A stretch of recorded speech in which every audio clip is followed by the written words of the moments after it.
Hello, ladies, gentlemen, everyone in between and beyond. My name is Taylor, and welcome to the art table for January of 2024. Man, I can't believe I'm saying that.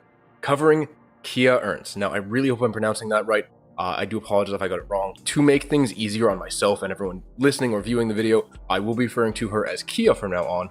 Now, Kia is a part-time artist who does awesome, really soft kind of anime-inspired commissions that are very real and down-to-earth in terms of their feeling. You know, these aren't the earth-shattering 9-digit power level visuals that you would see with Dragon Ball Z, One Piece, or other kind of shonen anime. These pieces are much less, One Piece, much more stylized Instagram. All done very cleanly, very soft. There's nothing over the top, and I think it's the perfect thing for a relaxing introduction into the new year. Now, to get the usual stuff out of the way, all of the artists' social medias and commissions pages are linked in the description down below. All of their artwork is featured with the written consent from the artists themselves, and it is not my work. Please do not share their work without their permission. Feel free to share my video, but do not make any alterations, and ensure that you include this disclaimer. I do not take any sort of promotion, discount, kickback, or commission in relation to the videos. If I had a piece commissioned by the artist, I would make that very clear. All commissions are between you and the artist. I am in no way responsible for the pricing, time frame, and whether or not they accept the commission. It is purely between you and the artist. With all that being said, let's get into the artwork. So the first piece that I chose is the one that almost looks like a phone lock screen image of a couple that I could easily see walking down the streets of Seoul these days. Street style is very much in fashion, not that I would know, and small white designer dogs are all the rage. My god, I can't go 10 feet in a public park without seeing another small white dog. Now, don't get me wrong, they're cute, they're adorable, I love them. I like medium to big size dogs, so they're not really my thing, but just they are everywhere. Thankfully, they're not really yippy and annoying like you would find back home, but anyway, getting off track. This picture, for many reasons, felt very relatable. It felt like I could be walking around on the weekend, stumble upon these people and their dog, trying to get the perfect photo. Honestly, this image felt like it held a lot of love, the gentle smiles they have, and of course the fact that they have a lovely dog. It all felt very real, nothing over the top or fake. I feel like they took this as a private photo, not one that they wanted to share on Instagram, not one that they did for likes, but to remind each other every day that they will always have each other. And of course, their loving dog, the one that you look at on a bad day, help get you through, because it serves as the only thing pushing you through that day. Looking closer, this was probably done in their small apartment, maybe shortly after moving in, so they chose the ceiling as the backdrop because the floor is littered with moving boxes and minimal furniture. They decided to take a small break from the moving and take a lovely photo because they want to remember this moment. There's going to be more like this, but they don't want to forget this one feeling, this moment. They want to savor it, because even though there's going to be more like it, there will never be this one again. There will only be this first again. They can't recreate that. They can't necessarily capture that feeling forever, but they can get that reminder. Maybe it's the first house. Maybe it's the first dog. Maybe it's the first love. All these things can happen again, but it's never going to be the true first. It's never going to feel the same. It'll always be the new first or the next first. And you don't want to forget something like that. You don't want to lose something like that. I also feel like the brushstrokes give the image a much softer feel overall, and I will be pointing this out with almost everything. It really stood out here as to how much it added to the feeling. These aren't hard, straight lines, but soft, gentle curves from the flow of their clothing, even to their faces. It looks simultaneously natural in terms of how baggy and wavy it is, but also artificial because we know clothes don't exactly work like that, and we're not unfortunately able to display that many shades of just one color. But of course, this image is a fantasy. Who could afford a home in their 20s in this day and age? Speaking of people in their 20s. So I chose this next one because, again, this felt like a woman I could see wearing this exact clothing somewhere in a subway. Or maybe, especially on the billboards that are littered throughout Korea, beautiful young women representing fashionable clothing or a great product. Not that I pay attention, I'm not fashionable. And it explains the background, which did give me pause at first, but it kind of adds to that feeling that she's a model and the backdrop was chosen so that she can stand out without it being a simple white wall. She has character, as should the wall behind her to reflect that. I feel like she's selling a clothing brand. It is very much in style, and I appreciate the shirt and hair for being somewhat light forest green. It doesn't have the same dark depth to it, but feels more welcoming and much more appealing. The darker stars are also a nice touch because they add a nice visual difference so you don't get lost in a sea of green and it doesn't become too overwhelming or monotonous. Her hair is a lovely shade of green that both stands out because of the backdrop, but also blends in nicely with the shirt while not getting completely lost in it. The hairstyle very much reminded me of Iono from Pokemon Scarlet and Violet. I'm sure there are more well-known characters with these space buns, I think they're called, but she was the first impression that I got out of it personally. She also strikes me as giving off the same electrifying energy, bouncing from one place to the next, always wearing a bubbly smile, then going home and absolutely crashing with the hopes of doing it all over again tomorrow. I also liked the addition of the rings and other small jewelry, because they made her feel more like her own person, who still wears what she wants even when showcasing clothes. I need to admit I am of course biased, because I wear 3 rings on each hand, a bracelet, a watch, and 2 necklaces. Yes, airport security is a lot of fun. All that aside, she looks like she'd be fun to just hang out with and have a laugh with. The kind of lighthearted and easygoing friend who you see once or twice a month and have a blast, but end up exhausted at the end. Now, following those 2 pieces, I wanted to move a little bit into fan art territory with this one, which is from one of my favorite anime and manga series, Jujutsu Kaisen, specifically Sukuna. Now, I picked Sukuna because he's one of my favorite characters from the series, but also because I'm trying to ensure that I cover more sketches and physical artworks from the artists, and he's one of them. One thing that stood out to me, other than super clean line work, is the way that she depicted him with such an innocent smile that hides all the evil things that he's actually done, especially when you read the manga. I also really like the soft shading that helps give the King of Curses such definition. It gives him a much more realistic feeling. It helps him start coming off the page. It also highlights an incredible amount of smaller details that really give his muscle definition, help him feel more fleshed out, pun intended. Even the lines that I would normally say soften the image only do so when you don't know who the character is. You can tell he's not a normal human, but at the same time gives off a playful innocence and could stand as any sort of altered shonen protagonist. When you know who he is, it gives off such a menacing sense of foreboding with such an innocent smile, knowing that that particular smile hides centuries of death and misery. She's done at least one other character from the series though I do hope one day she will do a piece for Maki, because of course she is one of the best characters from the series and suffers one of the most tragic fates in the series. I promise I will not overly focus on her anime fan art, but there are a few other sketch pieces I will be covering. Speaking of sketchworks and anime, I really liked this one. This is a kind of triple piece which really stood out to me as a character development, though I have not been able to find a more finished piece or like a definitive piece for this particular character, and that is certainly one of the reasons it stuck out to me, but there are a few others as well. The first of those being that it felt like the same character but just in different attire, and it shows how much clothing can change the feel of a character or the representation. The fact they all look so visually striking hit me too. The level of careful detail depicted is just really awesome and it blows me away. Yet they still all retain this feeling of individuality with the different facial and body poses that they have. Now, I know these are all different attires for various professions or lifestyles. I'm not sure how to classify a nun, as it is effectively a lifestyle, but I don't know if it can legally be classified as a profession. I will not get into that because that's a whole nother discussion. Now, I am personally of the mindset that this is supposed to be a cosplayer. The variance of the outfits screams to me that she has a passion for costume making. Maybe it's not just for anime convention, maybe for video games or, professional job conventions, or any other passion where she gets to make costumes or just kind of express herself in some way.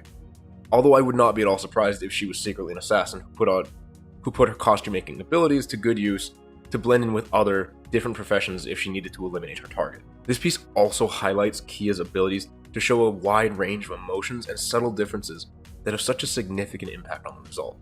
I wanted to point out how it is the line work and small physical details that make all the differences in this piece. Without the use of color or different backgrounds, it all comes down to those little details. Colors are a great visual distinguisher from a distance and is used to great effect by both Kia and many of the other artists, but those effects become useless without proper basics. The last thing I wanted to point out is how captivating their eyes were. Even when they don't have any color and are simple graphite, the details grab the eye, pun again intended. I understand that these are all the same person, so the comments may ring hollow. They'll feel different enough and have such amazing details that I can't help but ramble on about them. Following the cosplayer, I was once again captivated by the eyes of this next piece, and if you couldn't tell, I really like eyes, and they popped out in this image. I need to stop with these puns, I'm very sorry. No, I'm not.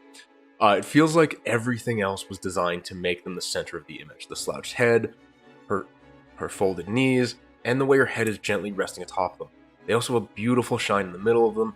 that helps to separate them from the rest of the image. They have such a light amber color, almost the level of a tiger's eye. The stone, not the animal. Of course, they weren't the only thing that I noticed. The soft lines and gentle feelings still remain. This looks like someone enjoying a nice, quiet afternoon, maybe on a rainy day, listening to their favorite songs and looking lovingly at their partner or another loved one, maybe asleep. Her smile feels like one of contentment. She is happy with her life where it is right now, as she watches someone or something, maybe even a pet that she loves, sleep soundly. She knows that tomorrow is going to be okay, and so will the foreseeable future. I do want to know what she's listening to though, because everyone has different tastes and finds different genres of music to be relaxing. Let me know in the comments what you think is relaxing and what you think she's listening to. Personally, I feel like this is something softer, maybe some smooth jazz. I understand that it's not exactly the most modern form of music, but I can't understand the music these days and find the newfangled stuff scary and confusing. The cloud backdrop also creates a gentle feeling in the viewer because we can imagine that she's drifting through the clouds on this musical journey without a care in the world. It's one of those moments when you don't have to work, when you don't have school, work, or anything to do, and you're okay with that. All too often we overwhelm ourselves with tasks or things to do because we know if we don't do it, then we soon will and can't allow ourselves to relax. The more I look at it, the more it feels like the message to modern society to just sit back and relax once in a while. Listen to your favorite music, forget the world for just a minute, it won't fall apart. And even if it did, you can at least enjoy the second of relaxation before it does come crashing down.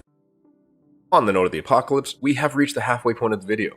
Remember that all of Kia's social media links and commission pages are linked in the description down below. Please make sure to contact her if you are looking to get something done, but do keep in mind she is in full control over the price, time frame, and whether or not she accepts the commission.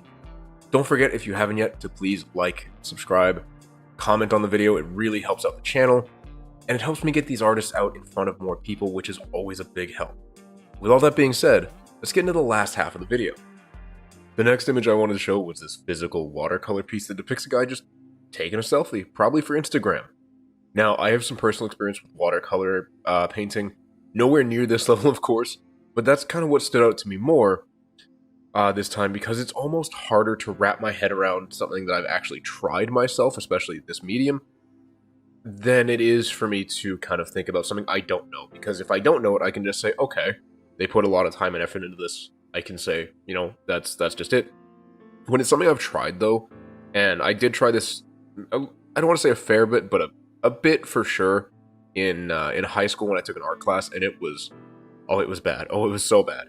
Anyway, that just makes it so much harder for me to understand how the hell she did this. Like, it's incredible. It's super clean, super soft, really realistic looking. And it's just like, how? There's no way I could ever even hope to recreate something like this. And I understand that I have no notable amount of experience in comparison to Kia, but at the same time, how? And this is also part of the reason I made sure not to say the other pieces gave the impression of watercolor, even though they were kind of softer, because they were definitely too saturated and the lines were too thick to really mimic the true feeling of a watercolor piece. I also love this piece because it demonstrates the different strengths and saturation of colors that are possible with this medium. I know traditionally watercolor is used for lighter shades, which is understandable, but there's a lot more freedom than a lot of people like myself even realize. From the top middle of the hair down to the changing skin tones on the hands and face, you can see the clear change in the gradient of colors and how naturally you can create great shading and imply a light source. With this image too, I realized what I liked about Kia's work. They're all very down to earth and depict people that I could see being my friends because they're things that I've seen my friends doing. I think these are the kinds of things I wouldn't have understood if I was younger, because I would have ignorantly thought, those are just people, they're not doing anything cool. And I can see that, yeah, they are just people, and that's totally fine. It feels much more relatable, which does make them more appealing to me nowadays. This could just be a me thing, but I want people to be open with any and all biases, especially myself. Moving away from all of this, I grabbed this next image, which as far as I can tell is a man with his presumably mother and their cat. Apparently this is from a series called, and I'm going to screw this up, Natsume Yujinsho, which looks absolutely adorable, though I've personally never heard of this series before, but the characters look like they're super faithfully recreated in the anime art style. Now, apparently this anime has been going strong for 15 years and 7 seasons, which is crazy. But it's clearly something Kia has a passion for, and I think that's awesome. It really fits in well with some of our other pieces in terms of the general vibes that it's giving off. Now, this work does seem to have been slated to be a watercolor image based on the caption, but was never given its color. Left to be dry and colorless, which I'm okay with because, again, the line work is very clean, it looks very much like it fits in with the style. And I don't know what colors would have been used in this piece, though the anime does seem like it uses a lot of soft shades of brown and blues, which I think would have definitely fit in with the rest of her works. And honestly, I can't say I'm not kind of sad that we didn't get to see the colored version, though I am happy with what we have, because again, it very much fits in with everything she's done before, it very much fits in with the anime. And I could see this small village being invaded by, some army from a feudal lord, and then the cat just really not wanting their naps to be interrupted, just goes out there and just slaughters absolutely everyone, leaving his owner in disbelief. Well, their grandmother has seen way more than this. Honestly, I do worry about what this elderly woman has seen in her many years. Let's move on to a sketch that is maybe a little less violent, maybe more violent. We'll find out. Now, this one is one of the softest sketches, whereas a lot of the other pieces today have been digital recreations using physical brushstrokes. This one is a sketch using colored pencils, and I really, really love it. It has a very different feeling to the rest of the pieces in the video, because there are so few dark guiding lines. Like, it feels so minimal in that regard. It also uses a nice variety of shades of browns that lead to really pretty eyes. And again, I know I'm mentioning the eyes once more, but it's just me. By this point, you should know that. They're wearing such a gentle smile, but the caption that Kia put in the image was "something's off." Now, I am not the artist, and I will not tell the artist if and when they are right or wrong. That is of their opinion. It is their right to comment on their own work, but I personally don't see anything wrong with the sketch. That leads me to the conclusion that something is off about their personality, or maybe the smile might just be wrong. This seemed to me like a school photo at first, but the more I thought about it and the caption, I wondered if maybe this person's secretly a killer. Now, obviously this person is clean, with no flecks of blood on their face or their upper body. That doesn't mean there isn't blood on their hands or their lower body. Not to mention the green checkered shirt, in addition to being a good color choice for the skin tone, is something that a seemingly normal person living next door, who turns out to be a horrifying serial killer, might wear. Or me, but I may or may not be one of those things. They have such a soft and gentle demeanor. The mid part of their hair even reminds me of a croissant a little. It looks like an Animal Crossing character that's been even more anthropomorphized than they already are. They're the ones that you would least suspect because they look like the kind of things people want to protect for being so innocent. Meanwhile, they're committing heinous acts, or simply baking muffins to bring into work tomorrow. This could all be my conjecture, of course. The same can also be said for the next piece. I don't know if they really are a serial killer, but it's fun to think about.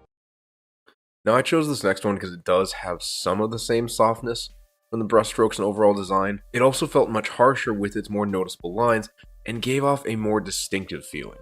Even the background, what little we see of it, is much darker and has the tile pattern that you might find in a subway or a similar public area. It doesn't have the same kind of soft, cozy feeling, which does help it stand apart from the rest. The character's expression also kind of says, "I don't care."